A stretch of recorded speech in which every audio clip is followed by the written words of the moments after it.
Hello दोस्तों, आज हम बात करने वाले हैं 2D का एक महत्वपूर्ण टॉपिक जिससे फर्स्ट ग्रेड और सेकंड ग्रेड में हर बार क्वेश्चन आते हैं। सरल रेखा के महत्वपूर्ण क्वेश्चनों की हम बात करने वाले हैं। तो हमारे सामने ये पहला क्वेश्चन ये है, किसी बिंदु की दो लंबवत समतलीय रेखाओं से दूरियों का योग कितना दीर्घ है? एक दीर्घ। तो उस बिंदु का बिंदु पथ पूछा है कि उस बिंदु का बिंदु पथ क्या होगा। ये देखो, दो लंबवत समतलीय रेखाएं हो गई, x बराबर 0 और y बराबर 0। ये लंबवत समतलीय रेखाएं हो गई, इनसे दूरियों का योग, तो हम इस पे बिंदु मान लेंगे जिसका हमें बिंदु पथ याद करना। उस बिंदु को मान लेंगे p x, y। तो उनके दूरियों का योग हमें क्या दे रखा है? 1। तो देखो, x का मोड प्लस y का मोड बराबर कितना दे रखा है? 1 दे रखा। इससे हमें 4 समीकरण निकलेंगे। एक निकलेगी x प्लस वाई बराबर 1, एक निकलेगी x प्लस x माइनस का x प्लस वाई बराबर 1, एक निकलेगी माइनस का x माइनस का y बराबर 1 और एक x माइनस वाई बराबर 4। इनसे ये 4 समीकरण निकलने वाली हैं। देखो, समीकरण 1 2 3 4 समीकरण निकलने वाली है। तो यहाँ बिंदु के निर्देशांक क्या हो जाएंगे? 1,0, 0,1, 0,-1 और -1,0। तो ये किस प्रकार की आकृति बनेगी? रेखा बनेगा, रेखा युग्म बनेगा, वर्ग बनेगा या वृत्त बनेगा? तो देखो, इनके मध्य की दूरियां कितनी होगी? वर्गमूल 2। इनके मध्य की दूरियां कितनी होगी? वर्गमूल 2। और यहाँ देखो किस पे काट रहे हैं? 90 डिग्री। तो ये आकृति कैसे बनने वाली है? ये बिंदु पथ कैसे बनने वाला है? वर्ग बनने वाला है। अगला क्वेश्चन हम देख रहे हैं। चर रेखाओं x cos alpha plus y sine alpha बराबर p कोई अचर है के निर्देशीय अक्षों के मध्य अंतःखंडित भाग के मध्य बिंदु का बिंदु पथ का ज्ञात करना है। कि कोई इस मध्य अंतःखंडित भाग के बिंदु का बिंदु पथ ज्ञात करना। तो इस बिंदु को हम p मान लें, x, y मान लें। इस भाग का हमें ज्ञात करना और हमें पता है ये रेखा दे रखी है हमें। तो इस रेखा के ये अंतःखंड क्या हो जाएंगे? तो देखो, p का हम भाग दे दें तो x बराबर आ जाएगा p cos alpha, p upon cos alpha plus y का अंतःखंड क्या आ जाएगा? y का अंतःखंड आ जाएगा p अपॉन साइन अल्फा बराबर 1। क्योंकि हमें रेखा का अंतःखंड रूप पता है, x upon a plus y upon b। इस रूप में इस रेखा को जो दे रखी है हमें रेखा, उसको इस रूप में बना लेंगे। यहाँ देखो, x अंतःखंड कितना हो जाएगा? x अंतःखंड ये p upon cos alpha. y अंतःखंड कितना हो जाएगा? अंतःखंड कितना हो जाएगा? ये वाला अंतःखंड। और हमें देर का मध्य बिंदु के बिंदु पथ पूछा है। तो मध्य बिंदु कितना हो जाएगा? x बराबर कितना हो जाएगा? x बराबर किसके बराबर होने वाला है?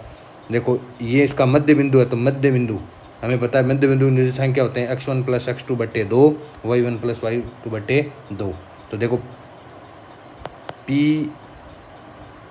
कोस अल्फा प्लस इसके निर्देशांक क्या? 0, y अंतःखंड, इसका x अंतःखंड 0। तो देखो, बट्टे 2 प्लस में 0 आएगा। इसी प्रकार y का मान क्या होने वाला? y का मान क्या होना है? p साइन अल्फा बट्टे 2, यहाँ से 2x किसके बराबर हो जाएगा? p upon cos alpha. और 2y किसके बराबर हो जाएगा? p upon sine alpha. अब देखो, हमें तो इसका बिंदु पथ ज्ञात करना है। तो हमें ये जो अल्फा वाले पद आ रहे हैं, कोस अल्फा और साइन अल्फा, इनको हमें एलिमिनेट करना है। इनको एलिमिनेट करने के लिए हम क्या कर देंगे? इसको देखो, जस्ट उल्टा कर देते हैं। 1/2x बराबर कोस अल्फा, p को यहाँ गुणा कर देते हैं कोस अल्फा, इसको उल्टा कर देंगे तो ये same to same p upon और ये हो जाएगा साइन अल्फा। अब हमें पता है साइन स्क्वायर और cos square, sine square cos square किसके बराबर होता है? 1 के बराबर। वो वाली प्रॉपर्टी हम यूज़ कर लेंगे। तो इधर आ जाएगा p बटे x का whole square plus p upon 2y का होल स्क्वायर बराबर 1। तो यहाँ से क्या आ जाएगा? तो देखो यहाँ से आ जाएगा पी स्क्वायर बटे 4 एक्स स्क्वायर पी स्क्वायर बटे 4y स्क्वायर बराबर 1 आ जाएगा। तो देखो पी स्क्वायर तो ये 4 वाला ये देखो, और p की घात कितनी आ रही है 2। देखो x की घात -2 y की घात -2 और कितना गुणा में आ रहा है 4 गुणा में आ रहा है। तो ऑप्शन कौन सा आ जाएगा? Option C. बस इसको थोड़ा सा सिंप्लीफाई करना था हमें। अगला क्वेश्चन पूछा है, ये रेखाएं दे रखी हैं, 2 रेखाएं दे रखी हैं, इनके मध्य कोण पूछा है। 2 रेखाओं के मध्य कोण का सूत्र हमें पता है, थीटा बराबर tan inverse m1 minus m2 बट्टे 1 प्लस m1 m2। उन दोनों की ढाल ज्ञात कर लेंगे और उनका के ढाल ज्ञात करके ये सूत्र लगा देंगे। तो पहली की ढाल क्या हो जाएगी? पहली रेखा की ढाल हमारे पास पहली रेखा की ढाल हो जाएगी माइनस अक्स का गुणांक बट्टे वाई का गुणांक। तो पहली की ढाल कितनी हो जाएगी? माइनस का b/a। इसी प्रकार दूसरी रेखा की ढाल निकालेंगे। दूसरी रेखा की ढाल क्या आ जाएगी? इसकी आ जाएगी b/a आ जाएगी। इसी प्रकार निकालेंगे। ये मान कहाँ रख देंगे? इस सूत्र में रख देंगे। तो टेन इनवर्स बराबर क्या आ जाएगा? टेन इनवर्स बराबर क्या आ जाएगा? माइनस का b/a माइनस b/a बट्टे 1 प्लस माइनस का b/a गुणा b/a का मोड तो टेन इनवर्स ऊपर देखो, ऊपर से माइनस को 2b/a वो भी माइनस में, और नीचे से क्या आ जाएगा? 1 minus b square upon a square. इसका मोड लगा हुआ, तो मोड लगा हुआ तो माइनस का तो कोई प्रभाव पड़ेगा नहीं। तो ऊपर क्या आ जाएगा? 2b/a स्क्वायर ऊपर चला जाएगा और यहाँ हो जाएगा a square minus b square. Tan inverse तो देखो ऊपर बन जाएगा 2ab upon a square minus b square, यहाँ आ जाएगा टेन इनवर्स। तो कौन सा ऑप्शन ऐसा? ऑप्शन नंबर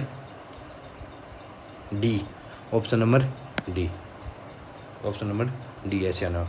अगर ये पर्सन हमने पूरे मेथड से किया, अगर इसी पर्सन को हमें अगर थोड़ा शॉर्ट करना है, हमें पता है ये 2 रेखाएं दे रखे हैं, इसमें अचर क्या दे रखा है हमारे पास? इसमें अब अचर दे रखा है a और b। अगर हम a और b को बराबर मान लेते हैं, तो हमें पता है रेखा कैसे हो जाएंगे? x प्लस वाई बराबर a हो जाएगा, x माइनस वाई बराबर b a हो जाएगा। तो ये दोनों रेखाएं कैसी होंगी? ये दोनों रेखाएं हो जाएंगी लंबवत। कैसी रेखा हो जाएंगी? दोनों लंबवत। और लंबवत रेखाओं के मध्य कोण में टेन इनवर्स में 90 मान किस पे होता है? देखो a बराबर b इसमें रखते हैं तो 1/a अनंत पर मान टेन इनवर्स अनंत का मान कितना होता है? 90। टेन इनवर्स अनंत का मान कितना होता है? 90। कितना होता है? a बराबर b रखते हैं तो पहले ऑप्शन में क्या आता है? π/2। पहले ऑप्शन से π/2 आ रहा है। लेकिन देखो b और c ऑप्शन से π/2 नहीं आने वाला, क्योंकि इसके जो बट्टे में देखो इस ऊपर बट्टे a बराबर b रखेंगे तो यहाँ टेन इनवर्स 0 बनेगा। टेन इनवर्स 0 का मान 0 होता है। यहाँ से भी देखो टेन इनवर्स अनंत बनेगा और टेन इनवर्स अनंत मान π/2 पर होता है। इसका मतलब जो ऑप्शन होंगे वो या तो a होगा या b होगा। ये देखो हमने 10 सेकंड में देख सकते हैं आसानी से। a बराबर b रख के दोनों रेखाएं लंबवत है, आसानी से। बाद में अगर इसको और अगर इन दोनों ऑप्शनों में से अप्रोप्रिएट हमें ऑप्शन देखना है तो देखो, तो फिर हम कोण को निकाल लेंगे। जैसे हमने कोण को याद नहीं किया वैसे कोण को अभी ज्ञात नहीं किया गया, m1 माइनस m2 करके उससे आसानी से ज्ञात कर लेंगे। और दो ऑप्शनों को हम आसानी से एलिमिनेट कर सकते थे। अब देखो अगले क्वेश्चन में हमें क्या पूछा है? दोनों रेखाएं कैसी हो? 2 समपाती रेखाएं बता रखी है हमें। अगर समघात सरल रेखा युग्म, और वो भी कैसा युग्म हो? समघात वाला। प्रत्येक पद की कोटि कितनी हो? 2। तो उसमें अगर रेखाएं समपाती हों तो h स्क्वायर बराबर होगा ab। और h होता है x और y के गुणांक होता है h का आधा। तो इसका मान कितना हो जाएगा? h का मान यहाँ 2h बराबर 4 है तो h का मान कितना हो जाएगा? 2। h का मान कितना होता है? तो 2 का स्क्वायर बराबर ab होता है x का गुणांक 1 है a, और b कितना है? y स्क्वायर का गुणांक k। तो k का मान कितना आ जाएगा? 4। कितना आ जाएगा? 4। तो ये आसान क्वेश्चन था, तो ये याद करना हमें। अगर रेखाएं संपाती हो, रेखाएं संपाती का मतलब एक रेखा दूसरी रेखा के जस्ट ऊपर है, जस्ट ऊपर है, इसका मतलब रेखाओं के मध्य कितने डिग्री का कोण है, 0 डिग्री का कोण है। ये तो हमें सीधे याद रखना है। अब मैं आपको बताता हूँ कैसे। 0 डिग्री का कोण है और हमें पता है टेन बराबर होता है tan inverse 2h² minus AB बट्टे A+B। अब रेखाओं के मध्य कोण कितना हो गया, 0 डिग्री। कितने डिग्री हो गया, 0। यहाँ 0 रखेंगे तो टेन 0 डिग्री, टेन 0 का मान 0 बराबर कितना आ गया, ये पूरा पद आ जाएगा, ये पूरा पद आएगा, ये पूरा पद आएगा तो A+B 0 से गुणा के 0 बन जाएगा, तो h² यहाँ से कितना निकलेगा, AB निकलेगा, h² AB। तो रेखाएं संपाती हो या समांतर हो, रेखाएं संपाती हो या समांतर हो तो क्या होता है, h² बराबर AB होता है। अगर रेखाएं लंबवत हो तो A+B बराबर कितना होता है, रेखाएं लंबवत हो तो A+B बराबर 0। तो ये कॉन्सेप्ट भी आपके दिमाग में सेट कर लेना है। अगला क्वेश्चन देखने वाले हैं। अगले क्वेश्चन में हमें क्या दे रखा है, यदि समीकरण x² + y² + 2gx + 2fy + 1 बराबर 0 एक रेखा युग्म का समीकरण, एक रेखा युग्म का हमें पता है रेखा युग्म का समीकरण है तो डेल्टा का मान कितने होने वाला है, 0। और डेल्टा का मान वास्तव में क्या होता है, डेल्टा का मान होता है ABC 2fgh minus AF² minus BYg² minus CH² बराबर 0 मान रख दो। ये डेल्टा का मान 0 करना में, ABC का मान ABC, तो देखो अक्ष का गुणांक होता है A का मान, Y का गुणांक B का मान, अचर पद कितना होता है C प्लस 2, F का मान कितना है, F का मान ये देखो F, G क्या होता है, अक्ष का गुणांक, H एक्स वाई का गुणांक, एक्स वाई का गुणांक वो कितना है 0 माइनस ए का ए x² गुणांक 1 इंटू F² माइनस BY² का गुणांक वो 1 है G² माइनस C का मान कितना 1 है और H का मान कितना, H का पद ही नहीं है इसमें, H होता है एक्स वाई का गुणांक होता है, एक्स और वाई का गुणांक वो है ही नहीं तो उसका मान कितना होगा 0 बराबर 0। तो देखो यहाँ से कितना आया 1 प्लस ये 0 हो गया माइनस यहाँ से F² आ गया, यहाँ से G² आ गया और यहाँ से 0 आ गया बराबर 0। इसका मतलब F² प्लस G² बराबर कितना आ गया 1। तो इसका उत्तर क्या होने वाला है, पहला ऑप्शन क्या होने वाला है, पहला। यदि रेखा युग्म को व्यक्त करता है तो F² प्लस G² बराबर 1। ये अच्छा क्वेश्चन है आपके एग्ज़ाम के लिए, इम्पोर्टेंट है। बार बार PET की जो एग्ज़ाम होती थी राजस्थान में उसमें बार बार ये क्वेश्चन आया है। अगला क्वेश्चन देखने वाले हैं। यदि बिंदु 1, 2 तथा 3, 4 रेखा के विपरीत ओर स्थित हैं, ये दोनों बिंदु क्या है, रेखा के विपरीत ओर स्थित हैं, तो दोनों के रेखा के विपरीत स्थित हैं तो दोनों के चिन्ह क्या होने वाले हैं, विपरीत होने वाले हैं। तो हमें दोनों के चिन्ह क्या कर देने हैं, विपरीत। तो देखो 1, 2 बिंदु इस रेखा में रखते हैं तो देखो 3 गुणा 1 5 गुणा 2 प्लस A। अगर ये मान लो रेखा के ये मान 0 से बड़ा मान लेते हैं तो कितना मान आएगा 3 माइनस 10 प्लस A 0 से बड़ा। तो यहाँ से माइनस का 7 प्लस A 0 से बड़ा आ गया तो यहाँ से क्या आ जाएगा, A का मान किससे बड़ा आ जाएगा, 7 से बड़ा आ जाएगा। इसी प्रकार बिंदु 3, 2 रखेंगे तो देखो 3 गुणा 3 5 गुणा 4 प्लस A। ये देखो रेखा के विपरीत, इसको हमने 0 से बड़ा माना तो इसको 0 से छोटा मानेंगे। रेखा के विपरीत और स्थित है तो ये आ जाएगा 9, ये आ जाएगा 20, ये आ जाएगा A बराबर 0। तो ये माइनस के 11 प्लस A 0 से छोटा, तो इसका मतलब A का मान किससे छोटा आ जाएगा, 11 से। तो A का मान 7 से बड़ा और 11 से छोटा, तो कौन सा ऑप्शन है, ऑप्शन नंबर C। दोनों को कंबाइन करेंगे तो कौन सा आ जाएगा, ऑप्शन नंबर C। अगला क्वेश्चन देखने वाले हैं। यदि किसी रेखा का निर्देशीय अक्षों के मध्य अंतःखंड बिंदु 3:1 पर 1:3 में विभाजित होता है तो उसका समीकरण क्या होगा। उस रेखा का समीकरण पूछा, उस रेखा का समीकरण क्या होगा। ये बिंदु एक बार देखो, ये बिंदु कहाँ स्थित होगा, उस रेखा पर स्थित होगा। क्या बता रहा है, देखो ये निर्देशीय अक्ष है और हमें पता है निर्देशीय अक्ष के निर्देशांक क्या होते हैं, अक्ष की तरफ होते हैं तो उसका यही 0, वाई तरफ हो गया तो 0, y होंगे और इसके मध्य कोई बिंदु स्थित है जिसके निर्देशांक 1,3, वो किस अनुपात में विभाजित करता है, 1:3 में विभाजित करता है। इस क्वेश्चन को हम देखने से पहले हमें पता है 3 कोमा 1 जो बिंदु है उस रेखा पर स्थित होगा, जो जिस रेखा का हमें समीकरण पूछा है उस रेखा को संतुष्ट करेगा। तो पहला ऑप्शन 3 + 1 क्या 9 के बराबर हो सकता है? नहीं, 9 के बराबर नहीं, तो पहला ऑप्शन कैंसिल हो गया। 3 + 1 4, ये ऑप्शन हो सकता है। ये देखो इसमें रखेंगे तो 3 + 3 × 1 = 6, ये हो सकता है, मतलब ये ऑप्शन भी हो सकता है।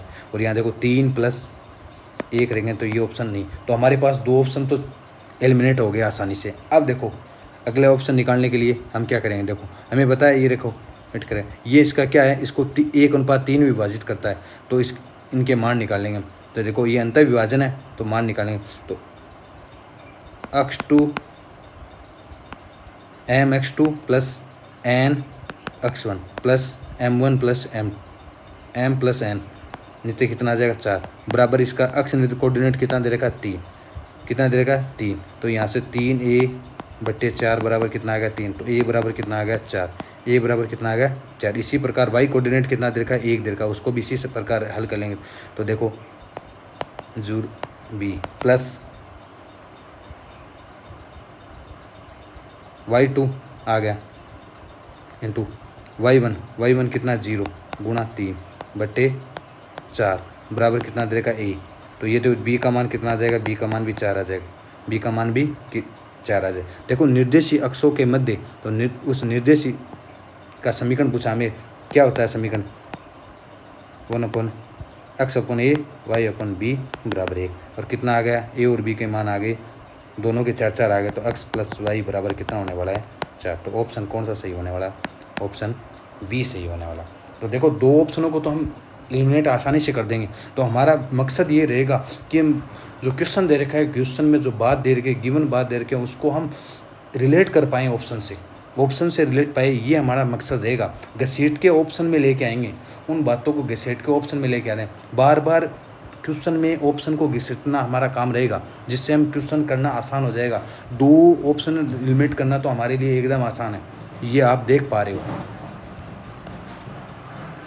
एक रेखा x अक्ष y अक्ष पर शून्य अंतःखंड काटती हैं, तो रेखा इस रेखा के लंबवत है, इस रेखा के क्या है लंबवत, जो रेखा होगी इस रेखा के लंबवत होगी। तो बताओ इस रेखा की जो लंबवत रेखा है वो कैसी होगी, तो हमें पता है लंबवत रेखा निकालना एकदम आसान है।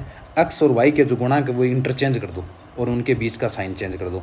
तो देखो 4x - 3y + k, मतलब जो रेखा होगी वो इस प्रकार की होगी। तो देखो सी ऑप्शन तो आसानी से कैंसिल होगा। अब ये हमारे पास 3 ऑप्शन बचे, 3 ऑप्शनों में रेखा का देखो ये x और y के गुणांक ये सेम ऐसे ये पूरा पद आ रहा है, बस अंतर किसका आ रहा है, अचर का अंतर आ रहा है। अब हमें पता है जो रेखा है वो x और y पर अंतःखंड कितना काट रही है, 0 काट रही है, उसको मतलब वो कहाँ मिल रही है 0,0 पर, 0,0 मतलब मूल बिंदु से गुजरती है। तो मूल बिंदु को क्या करेगी संतुष्ट, मूल बिंदु को संतुष्ट करें तो x बराबर भी 0 रख दो और y बराबर भी 0 रख दो। तो यहाँ से k का मान कितना आ जाएगा 0 आ जाएगा। k का मान 0 आते ही तो रेखा क्या आ जाएगी 4x - 3y + 0 बराबर 0 है। तो रेखा कौन सी हो जाएगी, ऑप्शन नंबर 4।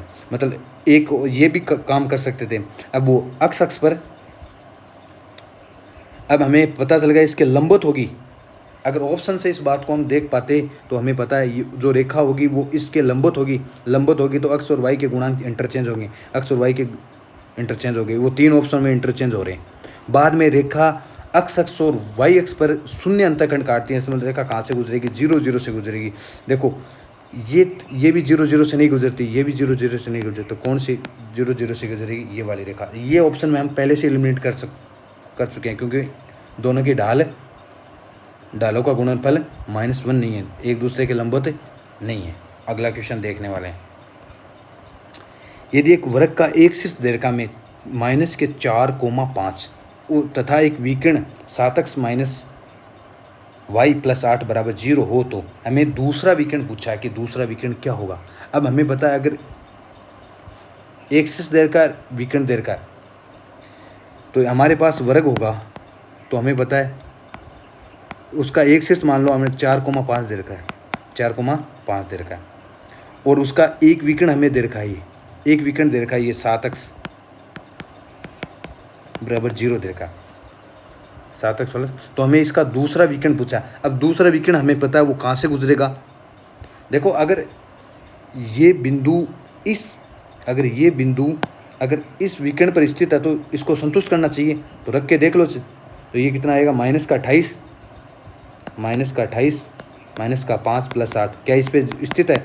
स्थित नहीं है। इसका मतलब वो दूसरे वीकेंड पर स्थित होगा। तो ये बिंदु उस दूसरे वीकेंड को क्या करना चाहिए? संतुष्ट करना चाहिए। तो ऑप्शन में इस बात को घिसट के लेके जाएंगे, देखेंगे कि उस ऑप्शन को संतुष्ट कर रहा है। देखो 4 -4 + 35, क्या 0 के बराबर आ सकता है? नहीं, तो ये ऑप्शन कैंसिल। ये देखो -4 35, क्या 21 के बराबर आ सकते हैं? नहीं, ये तो 31 के बराबर आ रहा है। किसके बराबर आ रहा है? 31 के बराबर। क्या 31 के बराबर होगा 21 के? नहीं होगा, तो ये ऑप्शन भी कैंसिल। अब इस ऑप्शन में देखेंगे तो -4 + 35 बराबर 31 आ रहा है। मतलब ये ऑप्शन हो सकता है, क्योंकि हमारे पास नन ऑफ दीज भी दिया हुआ है। तो इसको पूरा चेक करें। अब पता हमें कि वर्ग के दोनों विकर्ण एक दूसरे के क्या होते हैं? लंबवत होते हैं। दोनों विकर्ण एक दूसरे के क्या होते हैं? लंबवत होते हैं। तो इसके लंबवत, ये विकर्ण दर का दूसरा विकर्ण इसके लंबवत होगा, तो अक्ष और वाई के गुणांक इंटरचेंज कर देते हैं। तो अक्ष और अंदर वाला, इन दोनों के बीच वाला चिन्ह चेंज कर देते हैं। 7 वाई लंबवत रेखा ऐसे निकालते हैं, +k = 0। अब हमें पता है, इस बात का हमें पता है कि जो विकर्ण है, जो ये विकर्ण आएगा वो इससे गुजरेगा। तो इस बात को क्या करेगा? वो संतुष्ट करेगा। तो -4, 5 इसमें रख देते हैं। तो -4 + 7 × 5 + k, यहाँ से k का मान कितना आ जाएगा? 31। k का मान कितना आ जाएगा? 31। तो वो विकर्ण क्या हो जाएगा? सॉरी, k का मान -31 आ जाएगा। तो वो अक्ष +7y -31 = 0। इसका मतलब ये ऑप्शन कौन से होने वाला है? ऑप्शन नंबर सी होने वाला है। अक्ष +7y = 31 आ गया, तो कौन से होने वाला है? सी। तो इस प्रकार हम यूज़ भी कर सकते हैं। बार बार एक ही बात पर हम फोकस कर रहे हैं कि हम ऑप्शन का यूज़ ज़्यादा से ज़्यादा कैसे कर पाएँ। अगर ऑप्शन का यूज़ हम ज़्यादा से ज़्यादा कर पा रहे हैं तो क्वेश्चनों को सोल्व करना एग्ज़ाम में हमारे लिए आसान रहेगा। हम 2-2, 3-3 ऑप्शनों को एलिमिनेट कर पा रहे हैं तो हमारे क्वेश्चन को हल करने की प्रोबेबिलिटी है वो बढ़ेगी। हम कम टाइम में ज़्यादा क्वेश्चन हल कर पाएंगे। अगला क्वेश्चन, 10वां क्वेश्चन, ये भी इम्पोर्टेंट क्वेश्चन है, इसको देखने वाले हैं। एक रेखा युग्म को निरूपित करे जिसमें एक रेखा की प्रवणता दूसरी रेखा की प्रवणता से दुगनी है। तो AB अनुपात H² का हमें मान ज्ञात करना है। अब ये हमारे पास कौन सी रेखा है? समघात रेखा। दोनों, हर पद की डिग्री कितनी है? 2 है। तो ये कौन सी रेखा है? समघात रेखा। और हमें पता है समघात रेखाएं होती हैं, उनके ढालों का योग कितना होता है? ढालों का योग, तो एक का ढाल है m, माने तो हम बता रहे कि दूसरे का ढाल दुगुना है, तो ढालों का योग कितना हो गया? m + 2m। हमारे पास पता होती है -2h/b होता है। और यहाँ 2h का मान क्या होता है? अक्ष × y का गुणांक होता है। x × y का गुणांक, तो h का मान कितना हो गया? 1/h/b। b का मान कितना? अक्ष² का गुणांक 1/b। तो यहाँ से 3m बराबर कितना आ जाएगा? 3m बराबर आ जाएगा -2b/h। 2b/h। तो m का मान कितना आ जाएगा? m का मान हमारे पास आएगा 2b/3h आ जाएगा। ये m का मान है। अब बताएं हमें ढालों का गुणनफल कितना होता है? ढालों का गुणनफल होता है, तो एक ढाल को m माना है, दूसरे ढाल को 2m माना, तो इनका गुणनफल होता है a/b। तो a का मान अक्ष² का गुणांक 1/a और y² का गुणांक a/b, y² का गुणांक b होता है। तो ये हो जाएगा b/a। और बराबर में कितना है? देखो 2m² बराबर हो गया b/a। m का मान हमारे पास पहले से पता है, ये मान कहाँ रख देंगे? इस समीकरण में रख देंगे। तो देखो इस समीकरण में ये मान रखेंगे। देखो 2b/h का होल स्क्वायर बराबर b/a। 2 का स्क्वायर 4, b² / 9/h² बराबर b/a। तो देखो एक b से एक b कैंसिल, ये 2 गुणा के 8, ये a इससे गुणा हो जाएगा तो ab, नीचे कितना आ जाएगा? h²। 9 है यहाँ, और यहाँ कितना हो गया 8, तो A B upon S square का मान कितना बना 9/8, 9/8। तो ऑप्शन कौन सा हो जाएगा, ऑप्शन नंबर सी। तो देखो हम बार बार क्वेश्चन कर पा रहे हैं तो इस वजह से कर पा रहे हैं कि ज़्यादा से ज़्यादा जो बात दे रखे उन बातों से हम ऑप्शन से कैसे रिलेट कर पाएँ, इस बात पर ज़्यादा फोकस किया जा रहा है। तो आज के लिए ये 10 क्वेश्चन आपको सर देखा, तो आने वाली जो एग्ज़ाम है फर्स्ट ग्रेड सेकंड ग्रेड, ये आपके लिए ये क्लास है आपके लिए हेल्पफुल होने वाली है। धन्यवाद, आज के लिए बस इतना ही। Thank you so much.